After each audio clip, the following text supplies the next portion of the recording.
Hello বন্ধুরা, আসসালামু আলাইকুম। কেমন আছেন আপনারা সবাই? আশা করি ভালো আছেন, সুস্থ আছেন। আমিও ভালো আছি। এই যে ইফতারের পরে কিন্তু এখন একটু চা বানিয়ে নিলাম, যে চা খাবো, একটু দুধ চা বানিয়ে নিলাম। চা খেয়ে আগে মাথা ঠান্ডা করব। ইফতার করে রোজা ভেঙে ইফতার করে নামাজ পড়ে তারপরে কিছুক্ষণ বিশ্রাম নিয়ে তারপরে রান্নাঘরে চলে আসলাম। ভাবলাম যে একটু দুধ চা, গাঢ় করে দুধ চা বানিয়ে খেয়ে তারপরে কাজ করব। ইফতার যে করেছি সিংয়ের মধ্যে প্লেট বাটি সব জমে আছে, যে ভাবলাম চা খেয়ে মাথা ঠান্ডা করে তারপরে অন্যান্য কাজগুলো করব। তো এই যে দেখেন, ইলমা ইফতার করে চা নিয়ে বিছনায় বিশ্রাম নিচ্ছে আর টিভি দেখতেছিল। আমি ইফতার করে নামাজ পড়ে চা খেয়ে মাথা ঠান্ডা আগে করলাম, তারপরে চলে আসলাম এই যে রান্নাঘরে। ইফতার করার পর যে প্লেট বাটিগুলো যেগুলা কাপ পিরিচ জমে গেছিলো সেগুলো আর কি রান্নাঘরে অনেকগুলো সিংয়ের মধ্যে জমা হয়েছে, সেগুলো ভাবছি যে পরিষ্কার করে সিংটা ক্লিন করে নেই আগে, তারপরে কি করব, তারপরে তো আপনাদের সাথে শেয়ার করব। তো এখন বাজে 7:30। এটা গতকালকের আর কি ইফতারের পর, যে গতকালকে তো আপনাদের সাথে ইফতার পর্যন্ত ভিডিও শেয়ার করেছি, তারপরে তো আর ভিডিও শেয়ার করা হয় নাই। আর A to Z পুরো ভিডিও শেয়ার করলে তো আর ভিডিও অনেক লং হয়, সেই জন্য আর শেয়ার করা হয় নাই। তো ইফতার করার পর নামাজ পড়ে চা খেয়ে একটু বিশ্রাম নিয়ে তারপরে চলে আসলাম রান্নাঘরে। সিংয়ের মধ্যে যে প্লেট বাটি যেগুলো জমছিল কাপ পিরিচ সেগুলো আমি ধুয়ে নিচ্ছি। ধুয়ে এই যে দেখতে পাচ্ছেন প্লেট বাটিগুলো সব ধুয়ে নিব। ধুয়ে নিয়ে সিংটা পরিষ্কার করে তারপরে আমি চেহারির জন্য আর কি রান্না করব সেটাই আপনাদের সাথে শেয়ার করব। তো ফ্রিজ থেকে দুধ বের করেছিলাম, যেহেতু গরুর দুধ রোজ খাই, গ্রাম থেকে দিয়ে যায়, বাড়িওয়ালা ভাইদের ছিকুরুটি বাসায় এসে দিয়ে যায়। তো সকালবেলা 7-8টার দিকে দিয়ে যায়, তো সেটা আর তো আমি সঙ্গে সঙ্গে দুধটা গরম করি না, ফ্রিজে রেখে দিই। রমজান মাস তো ফ্রিজে রেখে দেয়। তো সেটাই এখন আর কি 7টা বাজে, সন্ধ্যা 7টা, দুধটা বের করলাম, গরুর দুধটা বের করে আর কি সেকে ম্যাজিক চুলাতে বসাই দিলাম। আর ম্যাজিক চুলায় গরম হোক গরুর দুধটা, আর এদিকে আমি সিংটা পরিষ্কার করে নিলাম। রান্না করেছিলাম যে ইফতারে সব ভাজা পোড়া করেছিলাম, চুলাটা পরিষ্কার করে নিলাম। নিয়ে এই যে 1 কৌটো চাল, মানে 250 গ্রাম চাল মেপে এখন রাইস কুকারের পাতিলে করে ধুয়ে ভাতটা বসিয়ে দিব। তো এই যে 250 গ্রাম চাল মেপে নিলাম, পট দিয়ে 1 পট মেপে নিয়ে রাইস কুকারে ভাতটা বসিয়ে দিয়ে সুইচটা অন করে দিয়ে তারপরে চলে আসবো রান্নাঘরে, যে চেহারির জন্য ভাতটা হোক আর আমি অন্য অন্য কাজগুলো করি। যেহেতু চেহারিতে খাবার গরম করার লাগে করি না, মানে ইফতারের পরে আর কি আমি চেহারির জন্য রান্না করি, সেই জন্য আর কি। আর বাসায় পুরুষ মানুষ না থাকলে খাবারের সব আমরা 3 মামে তো খাবার সব উল্টাপাল্টা আমাদের নিয়ম হয়ে গেছে আর কি। চেহারিতেই শুধু ভাত খাই, রাতে তো আর ভাত খাই না ইফতারের পর। তো সেই জন্য আর কি উল্টাপাল্টা ইফতার করে কিন্তু আমি চেহারির জন্য রান্না করে তারপরে তারাবির নামাজ পড়ে রাতে ঘুমাতে যাই।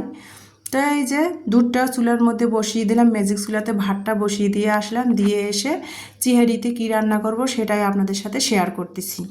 আমার তো ডেইলি লাইফ স্টাইলের ভিডিও, আমি তো আর রান্নার ভিডিও করি না যে নিত্য নতুন রান্না আপনাদের সাথে শেয়ার করব। আমি প্রতিদিনে যা খাই সেটাই আমার ভালো লাগাগুলো আপনাদের সাথে শেয়ার করি। তো যাই হোক, এই যে আজকে চেহারিতে রান্না হচ্ছে টমেটো খাটা। আর এই টমেটোটা গাছের টমেটো, বাড়িওয়ালা ভাইরা বাগানে লাগিয়ে চাষ করেছে দেশি টমেটো। টমেটোগুলো অনেক বিচি আর কি, আর দেশি টমেটো একটু টক হয়। খালার কাছে ফ্রিজে আমার টমেটো ডিপ ফ্রিজে রেখে দিয়েছি, নর্মাল ফ্রিজে নাই টমেটো, তো ডিপ ফ্রিজে টমেটো বরফ হয়ে আছে, সেই জন্য খালার কাছে 2টো টমেটো চাইতে গিয়েছিলাম। খালা আমাকে অনেকগুলো টমেটো দিয়েছে। আর দেখেন টমেটোগুলো পেকে গেছে, একেবারে পেকে গেছে। তো এগুলো টমেটো পেকে গেছে, ফ্রিজে নর্মাল ফ্রিজে রেখেলেও নর্মালভাবে রাখলে টমেটোগুলো পচে যাবে, সেই জন্য ভাবলাম যে একটু টমেটো খাটা করি চেহারিতে। আর এখন গরম পড়েছে, ডালও কিন্তু ভালো লাগে না, তাছাড়া ইফতারিতে তো ডাল আইটেমের অনেক কিছুই খাওয়া হয়, সেই জন্য ভাবলাম যে আর কি ডাল রান্না করব না। আর এখন টমেটোর এই সময়টা বিশেষ করে ফাল্গুন মাসের শেষে চৈত্র মাস কিন্তু টমেটোর খাটা বা টমেটোর টক কিন্তু খেতে খুবই ভালো লাগে। তো আমি প্রায়, যারা আমার পরিবারের সাথে আছেন তারা তো দেখেন আমি প্রায় কিন্তু টমেটোর টক রান্না করি। তো টমেটোর টক রান্না করার জন্য আমি টমেটোটা 4 ফাল্টি করে কেটে দিলাম ধুয়ে, তারপরে পেঁয়াজ দিয়েছি, একটা পেঁয়াজ কুচাই দিয়েছি, 3-4টা রসুনের কোয়া দিয়েছি, কাঁচামরিচ কেটে দিয়েছি, স্বাদ মতো লবণ দিয়েছি, একটুখানি সামান্য 1 চিমটি হলুদ দিয়ে 1 মগ পরিমাণ পানি দিয়ে টমেটোটা সিদ্ধ করে এই যে ঘুটাই নিচ্ছি। আর অপর সাইডে ম্যাজিক চুলাতে দুধটা জাল করে নামিয়ে নিয়ে তারপরে কিন্তু আমি 3টা ডিম সিদ্ধ দিলাম। তো এর আগে আমি ডিম সিদ্ধ করেছিলাম, ডিম নষ্ট হয়ে গিয়েছিলো ছিলতে যেয়ে, সেটা তো আপনারা অনেকে দেখেছেন আমার ভিডিওতে। সেই জন্য এখন আমি আসলে কথা আছে না, আমার ভুল করতে করতে শেখে।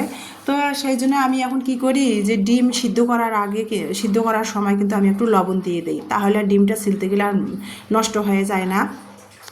তো ডিমটা সিদ্ধর সময় কিন্তু আমি লবণ দিয়ে দিয়েছিলাম, হাফ চা চামচের মতো দিয়ে ডিমটা সিদ্ধ করে নিলাম। আর দেখেন কত সুন্দর আজকে ডিমটা সিদ্ধ হয়েছে, কি সুন্দর ডিমের খোসাগুলো উঠে আসতেছিল। ওই সিদ্ধ সময় যে লবণ দিয়েছি, কি সুন্দর খোসাগুলো ডিম থেকে উঠে আসতেছে। তো এই যে ডিমের টমেটোর খাটাটা আমি তেলানি করলাম, টমেটোটা সিদ্ধ হলো, ডালগুন দিয়ে ঘুটায় আবার 1.5 মগ পরিমাণ পানি দিয়ে বলক এনে টমেটোর খাটাটা সিদ্ধ করলাম। 2-3টা রসুনের কোয়া কুচাই দিলাম, 1 চিমটি জিরা দিয়েছি, আস্ত জিরা, পেঁয়াজ কুচি দিয়ে তেল দিয়ে টমেটোটা আমি বাগার দিয়ে দিলাম, মানে তেলানি করলাম। পরে টমেটোর টকটা নামিয়ে নিলাম। এখন এই যে ডিম 3টা ছিলে তারপরে আমি একটু তেলে ভেজে নিলাম ডিম 3টা। ডিম আজকে আমি এভাবে তেলে ভেজেই রাখলাম, আর কোনো মশলা দিয়ে ডিমটা রান্না করবো না, যেহেতু টমেটোর টক আছে। আলু ভাজি করেছি, আর গতকালকের একটু কচু শাক গরম করে রেখে দিয়েছি, মেয়েরা যদি খাবে চেহারিতে, না খেলে আমি ফালাই দিব আর কি। রোজা নিয়ে এত কিছু খাওয়া যায় না, এই তরকারিগুলোই নষ্ট হয়ে যাবে, খাওয়া হবে না। তো আজকে আমার চেহারিতে ছিল ডিম ভাজি, ডিম কষানি, আলু ভাজি, দেশি লাল গোলালু ভাজি আর টমেটো টক। তো সেটা দিয়ে চেহারি খেয়ে আজকে রোজা রেখেছি। তো এই যে দেখতে পাচ্ছেন আজ রোজ মঙ্গলবার। তো এই যে চেহারি তো খেয়ে রোজা রেখেছি, এখন আসছি, এখন বাজে আজ রোজ মঙ্গলবার, এখন বাজে দুপুর 12টা বাজে। তো আমি একটু পাড়ার দোকানে আসছি, যে ইফতারের সময় আসলে কি হবে, দুপুর 12টার দিকেই নিচে নামছি, 3তলা থেকে পাড়ার দোকানে আসলাম। যে ইফতারের সময় দোকানে আসলে আর কি ঝামেলা হয়ে যায়, সেই জন্য ভাবলাম যে পাড়ার দোকান থেকে আমি একটু সুজি নেওয়ার জন্য দোকানে নামছি, পাড়ার দোকানে আসছি সুজি নেব, হালুয়া বানাবো। তো দেখতেছি যে দোকানের মধ্যে পাড়ার বাসার সামনেই দোকানের মধ্যে জিলাপি ভাজতেছে গরম গরম। তো সেখান থেকে 50 গ্রাম জিলাপি নিয়ে আসলাম, সরি 250 গ্রাম জিলাপি 50 টাকা দিয়ে নিয়ে আসলাম। আর গরম গরম দোকানদার বুন্দা ভাজতেছে, তো বুন্দা তো আর আমি নিব না, 250 গ্রাম জিলাপি নিয়ে আসলাম 50 টাকা দিয়ে। নিয়ে তারপরে কি নিয়ে আসলাম পাড়ার দোকান থেকে, সেটাই আপনাদের সাথে শেয়ার করতেছি। এই যে এইগুলো দেখলে ইলমার বাবা বকাঝকা করবে, তো চুপ করে ইমানি ইলমা খায় আইস পপ না কি বলে সেগুলা। তা 3 ফ্লেভারের নিয়ে আসছি আইস পপগুলা।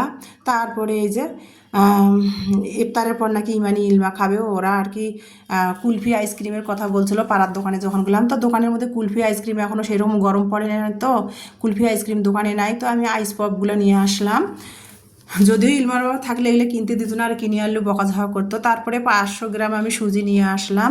আর এই যে বাসার সামনে দেখেছি হরেক মাল এসে চিল্লাচিল্লি করতেছিল, হরেক মালের কাছে আমি, হরেক রকম মালের কাছে আমি এই যে এই ঝুড়িগুলো নিলাম।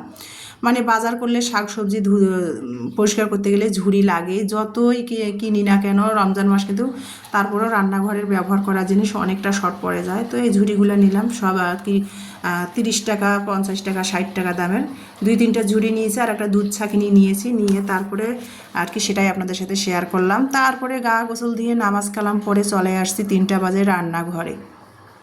রান্নাঘরে চলে আসলাম।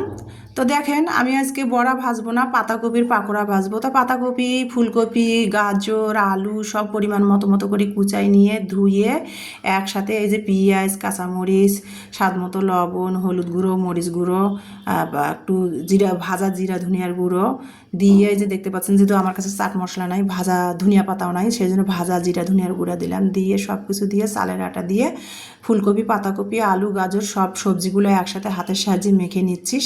আর কি আমি এখানে চালের গুঁড়া দিছি যে পরিমাণ, তার অর্ধেক আমি বেসন দিয়ে হাতের সাহায্যে আর কি সবজির পাকোড়াটা বানাবো। এই যে সব কিছু মাখাই নিলাম, বেটারটা হাতের সাহায্যে বেটারটা মাখিয়ে নিয়ে আদা রসুন বাটা দিয়েছিলাম, দিয়ে সব কিছু মশলা দিয়ে মিশ্রণগুলো একসাথে হাতের সাহায্যে মাখিয়ে নিয়ে তারপরে তেল গরম করে ইমানিকে ডাকলাম যে তুমি পাকোড়াগুলো ভাজো, সবজি পাকোড়াগুলো তুমি ভাজো, আমি সুজির হালুয়াটা বানাই। তো ইমানি বসে ম্যাজিক চুলাতে সবজি পাকোড়াটা বানাচ্ছিল, আর আমি গ্যাসের চুলাতে সুজির হালুয়া বানাবো। তো সুজির হালুয়া বানাবো, পাড়ার দোকান থেকে 500 গ্রাম তো সুজি নিয়ে আসলাম।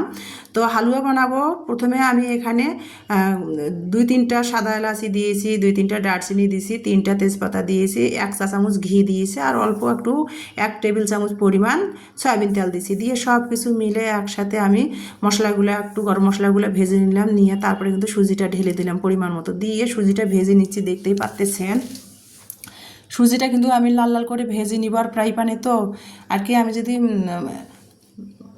কড়া করে ভাজি তাও পুড়বে না, তিতা লাগবে না। তা সুজিটা আমি ভালো করে হালুয়া রান্না করার জন্য লাল লাল করে আর কি ঘি আর তেলের মিশ্রণে আমি ভালো করে ভেজে নিয়েছি, দেখতে পাচ্ছেন। তারপরে রাতের আর কি জাল করে রাখা গরুর দুধ ছিল, ঘন করে জাল করে নেওয়া, সেই দুধটা আমি দিয়ে দিচ্ছি সুজির উপরে। সুজিটা লাল করে ভেজে নিলাম, দুধটা দিলাম, দিয়ে ভালো করে আবারও নেড়ে চেড়ে এই যে খেজুরের যে আমি হাতে বানিয়েছিলাম তেলনালি আর কি, কেউ বলে ঝোলা গুড়, কেউ বলে তেলনালি, তো আমরা তো তেলনালি বলি। আর এটা আমি হাতে বানিয়েছিলাম গাছের খেজুরের রস দিয়ে।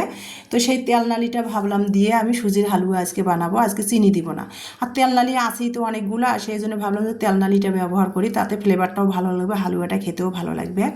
তো তেলনালি দিয়ে আমি সুজির হালুয়াটা রান্না করে নিলাম। এই যে দেখতে পাচ্ছেন, এখন একটা প্লেটের মধ্যে আমি হাতে একটু সামান্য ঘি ব্রাশ করে দিলাম, দিয়ে তারপরে এই যে সুজির হালুয়াটা নামিয়ে নিয়ে এখন হাতের সাহায্যে চেপে চেপে চেপে চেপে ভালো করে এই যে হালুয়ার শেপটা আনতেছি, আর উপরে ঘি আবারও হাতে মেখে উপরে সুজির হালুয়াটার উপরে ঘি মেখে দিচ্ছি, দিয়ে তারপরে আর কি হালুয়ার শেপটা সেটিং করে দিলাম। দিয়ে তারপরে আমার কাছে যেহেতু কাঠবাদাম মানে বাদাম নাই, পাস্তা বাদাম ছিল, সেই পাস্তা বাদামগুলো কুচি করে দিয়ে এখন নর্মাল ফ্রিজে ঠান্ডা করে নিয়ে হালুয়াটা কাটতেছি। যেহেতু ইফতারের আর বেশি সময় নাই, 10 মিনিট আছে, সেই জন্য ফ্রিজ থেকে হালুয়াটা বের করে ঠান্ডা হয়ে গেছে, প্রায় 15 মিনিট হয়ে গেছে, হালুয়াটা বের করে নিলাম। এখন আজান দিয়ে দিবে, তো হালুয়াটা ইমানি কাটতেছিল আর আমি ক্যামেরাটা ধরে আপনাদের সাথে ভিডিওটা শেয়ার করতেছিলাম। তো এই যে আমার সুজির হালুয়াটা আজকের ইফতারের আয়োজন। আর এই যে সবজির পাকোড়া, তারপরে আর আমি তো প্রতিদিন ছোলা সিদ্ধ করি না, একদিনে ছোলা সিদ্ধ করে 3-4 দিনের জন্য করি। তো ছোলাটা ফ্রিজ থেকে বের করে গরম করে নিচ্ছি, লেবুয়ে এসব গুলিয়ে ট্যাং একসাথে মিলে শরবত বানিয়ে নিয়েছি। তো এই যে আমার আজকে ইফতার আয়োজন।